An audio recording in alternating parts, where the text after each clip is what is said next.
everyone. My name is TINASHE and I am your host on the Youth Talk with TINASHE. Today I am joined by Tino, a graduate from the University of Zimbabwe, a young man who is passionate and who is into environment. I'll give this floor to him to introduce himself. Thank you, Tinashe. Yeah, my name is TINO MUPINDU, and I am a graduate from the University of Zimbabwe. I hold a bachelor's degree in geographical biogeosciences. I graduated in 2019. So this degree is environmentally related. It deals with the environment, and we also have our thrust is on the GIS, which is Geographic Information Science, and remote sensing. So yeah, that's just about me and what I studied. All right, I see. Maybe for young people that are out there, for the viewers that are out there, that cannot, easily understand some of the words that you mentioned. Can you maybe basically explain maybe more in simple words, what you really focused on, maybe? Uh, there's been a term that says geographers are jacks of all trades but masters of none. So this is really quite a broad area of expertise. So what I would say is, like I mentioned, the degree has a thrust on GIS and remote sensing. Yes. So this is new technology that is geotechnology. Yes. So that's coming up, and this is just technology that's assisting in addressing challenges that are faced in the environment, depending on how you apply them. All right, I see. All right, I see. As you mentioned that you graduated from the University of Zimbabwe, which is one of the best universities in Zimbabwe, I can say.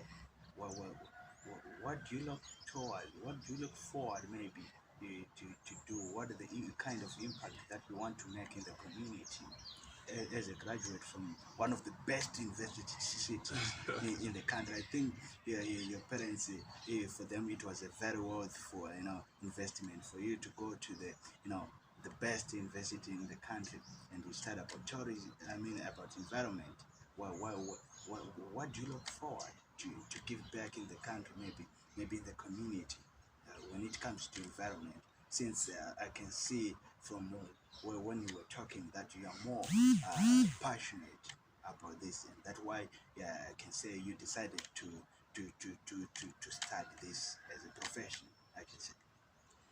Okay. To start with, I really looked forward to a good job. When you start college, you think, okay, fine. After this, I'm just gonna get a job, and you dream of a very good job. You're in a very influential position, but this is not the case. Yes. This technology of geotechnology and GIS, it's quite a field that is in demand globally. But here in Zimbabwe, we are not really getting those opportunities to get employed. Yes. But these services are actually needed. And because of that, I and other people I learned with, we a team of 4 people, me included, we decided to start a consultancy firm. Right, so it's underway, we are registering it, it's still in the process. So we are just consulting in GIS and the environment. As soon as we are registered, we'll be doing environmental impact assessments, we'll be doing environmentally related researches. And me personally, I have a passion for community development, so social development, where I really am passionate about issues to do with health and poverty alleviation, right? So someone might actually think, okay, fine, what is health and poverty alleviation? That was something that I was about to ask you. That Okay. You are saying you're into environment, then you're coming up with something that is health and that is poverty, something. Can you explain how do these things link? Okay. Because this is I can say more viewers can actually have the same question that I have in mind, even yourself. So, like I said, this geotechnology is being used to address challenges that communities face. Right. So, in terms of health, maybe I can explain with 8 of examples. Right. So, we are saying there are health problems in communities that need to be addressed. For example, we say there's cholera. Right. You can use this geotechnology to find the maybe what can I say, the underlying cause to this right. So you can actually go, this geotechnology also includes things like mapping. Yes. Right, one project that was done where the 2008 cases in Budiriro, there was a mapping of those cases, so you would actually see hotspots, where is the clustering Yes, I see. of these cholera cases. Yes, I see. Right. So uh, you then create maps based on that. So now, how are you helping people through this use of geotechnology? Right. You know, there is that visual impression, such that any donor, you know, looking at the NGO sector, any donor who wants to put in money to help these guys can quickly make a decision like that. Just by looking at a map, you actually see, okay, fine, here's, these are the cholera hotspots. Let's fund these areas. These areas need more attention. Right. The second question, like in terms of social development for poverty alleviation, Yes, I see. since I said this is an environmentally related degree, right? We do have a lot of natural resources. You know, we can actually go. We are actually talking with these other people, the colleagues of mine. I'm going to be working with that. You know, we can actually do it. You know, voluntarily, just mapping of you know, those mineral deposits in Zimbabwe. We just present it to the government, because I understand the government is assisting youths, giving them claims and stuff like that. You know, arable land for agricultural production. You know, so it's a matter of where you're saying we have natural resources. Yes, Let them be used. They are in the environment. Let them be used sustainably, right? So that people can, it can actually improve the livelihoods of people, thereby alleviating poverty. Sure, sure. I see. Okay, okay, okay. Oh, as you can see, the globe is doing some campaigns in finding some ways. You know, maybe I can say the rate of global warming is increasing on a daily basis.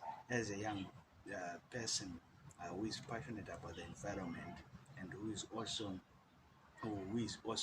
looking at the future, what is maybe the impact of global warming on your own perspective? And do you have anything in mind that you are looking for? Maybe you said that you are going to start something like a consultancy.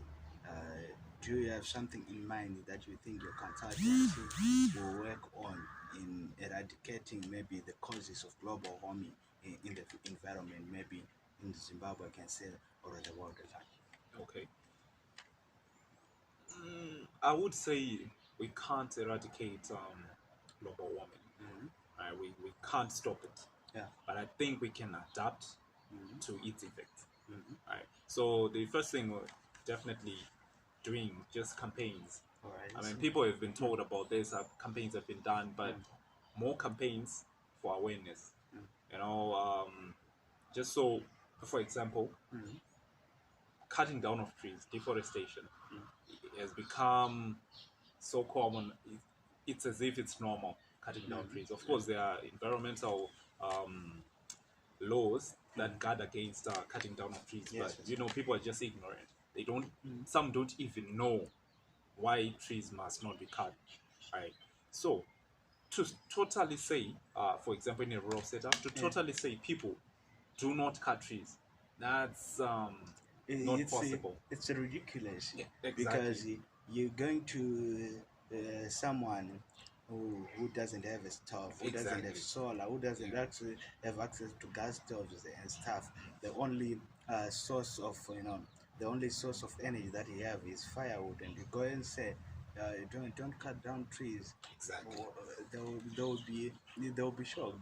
They'll be surprised. What is this guy saying? This guy Exactly. crazy. Yes. Yeah, I see. But you say we can't eradicate global warming. But what can we do? Because we've seen some, I've seen a certain billboard written, "Go green before green goes." What are they trying to say about saying? Because a lot of people, who just be confused. What are these guys saying? How can green go? And how can we go green? Maybe as someone, as a young person, I think you understand more, who is also into this, into this sector, into the environmental sector. Can you brief us? What are they trying to say? Go green until green goes. What are Okay. they trying to say? Before I answer the part go green, Mm. I would want to take you back to the issue of cutting down trees. Yes, Right. please. So we are saying we can't say do not use resources. Yeah. Let us use them in a sustainable manner. All right. Sustainable is using, but without exhausting. All right. All right. So we also encourage people to reforestate, cut trees. Maybe just look for those dead trees so that you do not keep on cutting down live trees. And yes. Okay. So in terms of going green before green goes, we are talking about using renewable sources of energy, I see. right? Like solar energy has become so common of late. Still in those rural setups where they use fire, they use what they call the total stove. It uses less firewood. So these are actually ways Some of of saving. the initiatives that you are coming saying, instead of just using the that type of cooking where you say, Mongo is I can say in Sean, Mongo is a one and say it's not going to you Exactly. come up with something like a stove. When you can use maybe a small, firewood, maybe that doesn't, I'm not finding the simple way to explain this, but something like that. All right, I see these are some of the initiatives that young people in the environmental sector are trying to come up with, so that they protect our environment and they make our environment special.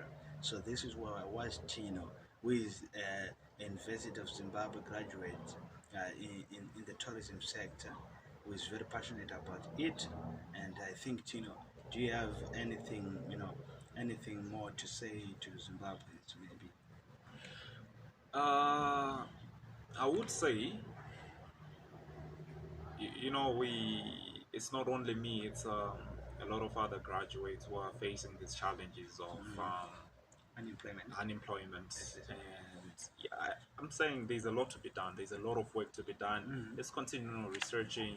Let's this country, our country needs us. It needs us graduates. And let's do, like I'm saying, consultancy. Consultancy is basically research you do for a client, right? So I think that's one of the ways in which we can actually go. Okay. All right. In short words, Tino is saying, young people in Zimbabwe, Africa at large, you are complaining about no jobs after graduation, but he's saying let's use that education, let's use that advantage, that degree that we have, to make a positive impact in the community, to identify challenges that are being faced in the communities and solve a problem. In solving a problem, you find that there are some of the benefits of that. So he's saying, instead of us as young people being crying babies, let's solve challenges that our community are facing as young people, as young graduates, not just sitting at home and saying, because the government must, give us jobs. Even the higher and tertiary education minister in Zimbabwe, Professor Amon Murira, said that what is the point of going to university to study, then you come and crying for a job, instead of applying what you've studied on the ground. So this is what also basically Tino was saying. Okay, viewers, thank you very much. I'll meet you in the next episode on the Youth Talk with TINASHE NGIRANDI. Thank you very much for watching this video. If you have any guests that you want us to bring, please just put it in the comment box. We'll act on that. Thank you very much for viewing this video. Thank you, Tino, for Thank you, TINASHE. Thank you very much. Thank you very much.